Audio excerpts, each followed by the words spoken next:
5 عورتوں کو موت کے وقت تکلیف نہیں ہوگی۔ ایسی 5 عورتیں جن کو موت کے وقت تھوڑی سی بھی تکلیف نہیں ہوگی، وہ خوش نصیب 5 عورتیں ہیں۔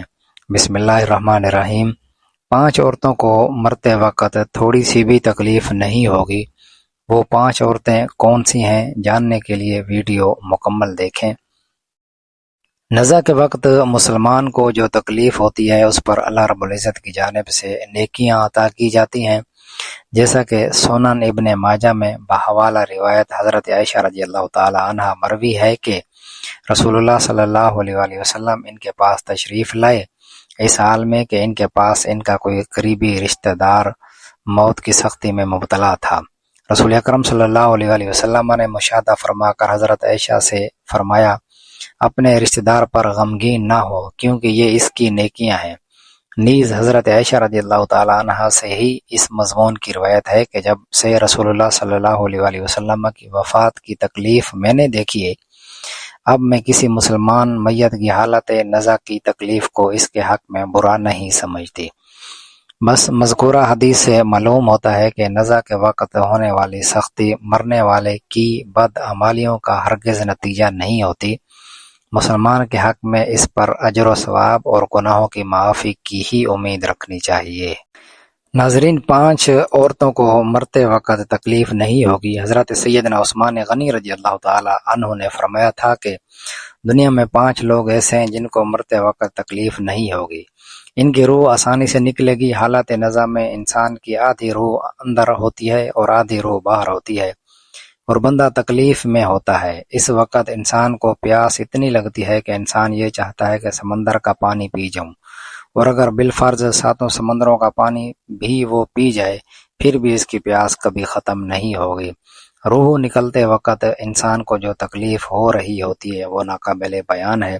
حضرت سیدنا عثمان غنی نے فرمایا کہ یہ 5 لوگ ایسے ہیں کہ انہیں مرتے وقت ذرا بھی تکلیف نہ ہوگی، یعنی موت آسان ہوگی اور بغیر تکلیف کی ہوگی۔ پوچھا گیا کہ جناب وہ کون سے 5 لوگ ہیں جنہیں موت کی سختی میں بھی نرمی میسر ہوگی؟ تو فرمانے لگے کہ سب سے پہلا شخص وہ جو اپنے ماں باپ کی موت کے بعد، یعنی ماں باپ کے مرنے کے بعد وراثت کا حصہ اپنی بہنوں کو پہنچانے میں جلدی کرتا ہے، یعنی وراثت کا حصہ اپنی بہنوں کو جلد اور بر وقت پہنچاتا ہے۔ ایسا نہ ہو کہ بہن کے بچے بھوک سے بلکتے رہیں اور تم بہن کے حق پر قبضہ کیے بیٹھے رہو، اور بہن اس انتظار میں رہے کہ میرا بھائی کب مجھے میرے ماں باپ کی وراثت میں سے حصہ دے گا۔ بہت بار یہ بھی دیکھنے میں آتا ہے کہ بہن کی شادی نہیں ہوئی جبکہ والدین دنیا سے رخصت ہو گئے، تو بھائی نے کہا کہ کوئی بات نہیں، جب بہن کی شادی کروں گا تو اس کا حصہ اسے جہیز کی صورت میں دے دوں گا۔ یاد رہے کہ اسلام میں بہنوں کو جہیز دینا فرض نہیں جبکہ ان کا وراثتی حق دینا فرض ہے۔ دراصل عورت کو جہیز دینا یہودیوں کی رسم ہے، اسلام اس کی ترغیب نہیں دیتا، لیکن اسلام میں عورت کا وراثتی حصہ دینا فرض ہے۔ واضح ہے کہ والدین کے ترکے میں جس طرح ان کی نرینہ اولاد کا حق اور حصہ ہوتا ہے، اسی طرح بیٹیوں کا بھی اس میں شرعی حق اور حصہ ہوتا ہے۔ والدین کے انتقال کے بعد ان کے ترکے پر بیٹوں کا خود تنہا قبضہ کر لینا اور بہنوں کو ان کے شرعی حصے سے محروم کرنا ناجائز اور سخت گناہ ہے۔ بھائیوں پر لازم ہے کہ بہنوں کو ان کا حق اور حصہ اس دنیا میں دے دیں، ورنہ آخرت میں دینا پڑے گا اور آخرت میں دینا آسان نہیں ہوگا۔ حدیث مبارکہ میں اس پر بڑی وعیدیں آتی ہیں۔ حضرت سعید بن زید رضی اللہ تعالیٰ عنہ فرماتے ہیں، رسول اللہ صلی اللہ علیہ وآلہ وسلم نے فرمایا، جو شخص کسی کی بالشت بھر زمین بھی از راہ ظلم لے گا، قیامت کے دن 7 زمینوں میں سے اتنی ہی زمین اس کے گلے میں توق کے طور پر ڈالی جائے گی۔ ایک اور حدیث مبارکہ میں ہے کہ حضرت انس رضی اللہ تعالیٰ عنہ فرماتے ہیں، رسول اللہ صلی اللہ علیہ وآلہ وسلم نے فرمایا، جو شخص اپنے وراثت کی میراث کاٹے گا، یعنی اس کا حصہ نہیں دے گا، تو اللہ تعالیٰ قیامت کے دن اس کی جنت کی میراث کاٹ لے گا۔ یاد رہے کہ جہیز کی رسم اسلام کی رسم نہیں بلکہ یہودیوں کی رسم ہے، اور اس کا بڑا نقصان یہ ہے کہ جس طرح یہودی کی عورت کو بغیر جہیز کے کوئی شخص قابل قبول نہیں کرتا تھا، اسی طرح آج اسلام میں بھی عورتوں کی شادیوں میں سب سے بڑی رکاوٹ جہیز ہے۔ غریب آدمی کی بیٹی بیٹھے بیٹھے بوڑھی ہو گئی، کہ جہیز کا کوئی بندوبست نہ ہو سکا۔ اسی طرح اگر کوئی شخص یہ کہے کہ میں بہن کا وراثتی حصہ تو نہیں دے سکتا، البتہ جب اس کی شادی کا وقت ہوگا تو جہیز دے دوں گا، لہذا فرمایا گیا کہ بہنوں کو بر وقت حصہ دینے والے کی روح موت کے وقت بڑی آسانی سے نکلتی ہے۔ ایک عورت کا بھائی جب فوت ہوا تو اس عورت نے بہت اصرار کیا کہ مجھے بھی قبرستان لے چلو، میں بھی اپنے بھائی کی قبر پر جانا چاہتی ہوں۔ خیر اس کے اصرار کو قبول کیا گیا اور اسے قبرستان میں اس جگہ لے جایا گیا جہاں اس کے بھائی کی تدفین ہونے والی تھی۔ اس کے دیکھتے ہی دیکھتے میت کو قبر میں اتارا گیا اور اس کے بھائی کو مٹی کے سپرد کر دیا گیا۔ جب دعا کی باری آئی تو تمام عزیز و اقارب کے سامنے اس روتی ہوئی بہن نے آسمان کی جانب اپنے ہاتھ اٹھائے اور آسمان کی جانب دیکھا، اس کا دل رو رہا ہے، آنکھیں چھم چھم برس رہی ہیں۔ اس نے ایک ایسی دعا کی کہ لوگوں کے مردہ ضمیر کو جگا دیا۔ روتی ہوئی بہن نے آسمان کی جانب دیکھ کر فریاد کی کہ اے میرے مالک، اے انصاف کرنے والے، آج میرا بھی انصاف کر دے۔ رو رو کر کہنے لگی، میرے مالک، تو میرے اس ظالم بھائی کو اپنی رحمت سے دور رکھنا، ایسے دور رکھنا جیسے اس نے میرے والدین کی وراثت سے مجھے دور رکھا۔ میرے بچے بھوک سے بلکتے رہے لیکن اس ظالم کو میرے بچوں پر ذرا بھی ترس نہ آیا۔ میں اپنے بچوں کو حرام جانور کا گوشت کھلانے پر مجبور ہوئی۔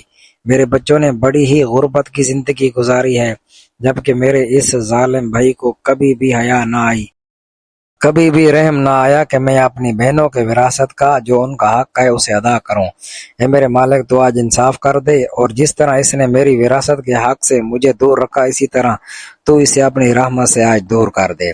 تو ناظرین، صرف ایک دو لمحے کے لیے دل پر ہاتھ رکھ کر یہ سوچو کہ جب تم اپنی بہنوں کو ان کی وراثت کا حق ادا نہیں کرو گے تو کیا تمہاری بہنیں تمہارے لیے مغفرت کی دعائیں کریں گی یا جہنم کی دعا کریں گی؟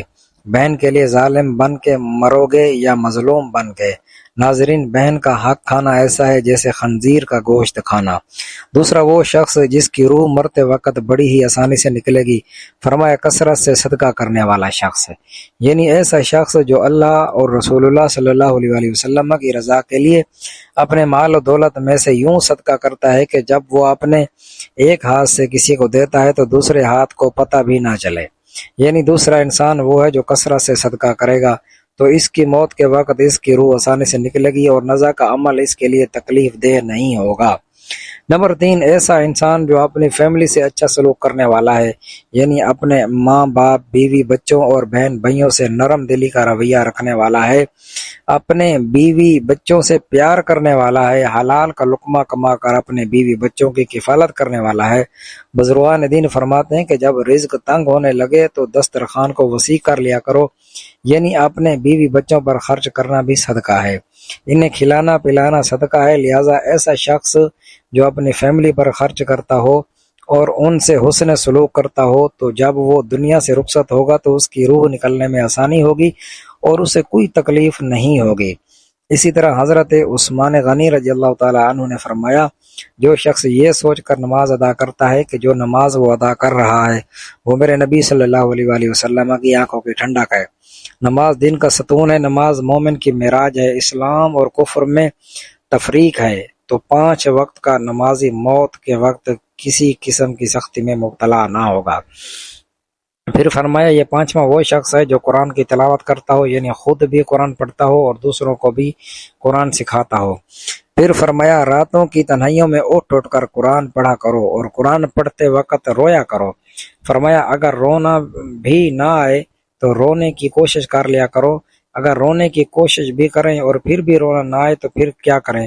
تو فرمایا کہ پھر اپنے مقدر پر رویا کرو، کیونکہ تم اتنے سنگ دل ہو گئے ہو کہ تمہاری آنکھیں آنسو نہیں بہاتی۔ حضرت عائشہ صدیقہ رضی اللہ تعالیٰ عنہ کہتی ہیں کہ جب سے انہوں نے اللہ کے رسول صلی اللہ علیہ وسلم کو موت کے وقت درپیش سختی کا منظر دیکھا، تب سے کسی کی آسان موت پر خوش نہیں ہوتی اور آسان موت نصیب ہونے کی تمنا بھی نہیں کرتی، کیونکہ وہ جان چکی تھیں کہ نہ تو موت کی سختی مرنے والے کے برے انجام کی دلیل ہے اور نہ ہی آسان موت کوئی عزت افزائی کی بات ہے۔ اگر سچ مچ ایسا ہوتا تو اللہ کے رسول صلی اللہ علیہ وآلہ وسلم کو آسان سے آسان تر موت نصیب ہوتی۔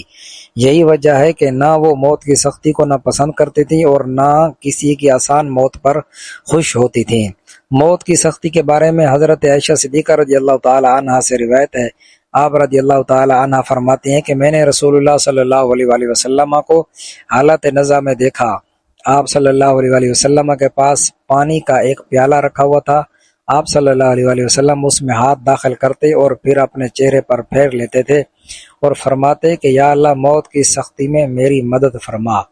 مختلف احادیث مبارکہ سے معلوم ہوتا ہے کہ مومن کی روح بہت آسانی سے نکلتی ہے اور روح کے نکلتے ہی اس کے لیے خوشخبریاں شروع ہو جاتی ہیں، جبکہ کافر کے بارے میں آتا ہے کہ اس کی روح انتہائی سختی کے ساتھ قبض کر لی جاتی ہے اور اسی وقت سے ہی اس کے برے احوال شروع ہو جاتے ہیں۔ البتہ متعدد احادیث مبارکہ میں یہ بھی مذکور ہے کہ اللہ تعالیٰ نے موت کے اندر ایک ایسی شدت اور سختی رکھی ہے کہ اس کا احساس دنیا سے جانے والے ہر شخص کو ہوتا ہے، خواہ وہ نیک مسلمان ہو یا بد ہو یا کافر ہو، لیکن مومن پر جو تکلیف آتی ہے وہ اس کے گناہوں کی معافی اور درجات کی بلندی کے لیے ہوتی ہے، جبکہ کافر پر تکلیف اس کی بدعمالیوں کی سزا کے طور پر آتی ہے۔ چنانچہ ایک حدیث میں آتا ہے کہ مومن گناہ کرتا ہے، اس وجہ سے اس پر موت کے وقت سختی کی جاتی ہے تاکہ اس کے گناہوں کا کفارہ ہو، اور کافر بھی نیکی کے کام کرتا ہے تو اس پر اس کے موت کے وقت کچھ آسانی کر دی جاتی ہے تاکہ اس کے ان اچھے کاموں کا بدلہ ہو جائے۔ تو ناظرین کرام، اس حدیث مبارکہ سے یہ بات معلوم ہوتی ہے کہ ہر شخص کی موت اس کے دنیا میں کیے گئے اچھے اور برے اعمال کے مطابق ہوتی ہے۔ تاہم حضرات علماء کرام اور محدثین رحمہ اللہ نے یہ لکھا ہے کہ مومن کو جو بھی تکلیف ہوتی ہے، خواہ وہ تکلیف اس کے گناہوں کی بخشش کے لیے ہو یا اس کے درجات کی بلندی کے لیے ہو، وہ حالت نزع عین روح نکلنے کے وقت سے پہلے ہوتی ہے، اور جب اس کی روح نکل رہی ہوتی ہے تو اس وقت اللہ تبارک و تعالی اس کی تمام تکلیف کو دور فرما کر سہولت اور آسانی سے روح قبض کر لیتے ہیں اور آنے والے مراحل بھی آسانی سے فرما دیتے ہیں۔ واللہ عالم۔ اللہ پاک سے دعا ہے کہ ہم سب مسلمانوں کی موت کے وقت سختیوں کو دور فرما کر ہمارا خاتمہ ایمان پر نصیب فرمائے، آمین۔ ناظرین، ویڈیو اچھی لگے تو ویڈیو کو لائک کریں، شیئر کریں، چینل کو سبسکرائب کریں اور کمنٹ میں بتائیں کہ اگلی ویڈیو کس موضوع پر ہونی چاہیے۔ اگلی ویڈیو تک کے لیے اجازت دیجیے، خدا حافظ۔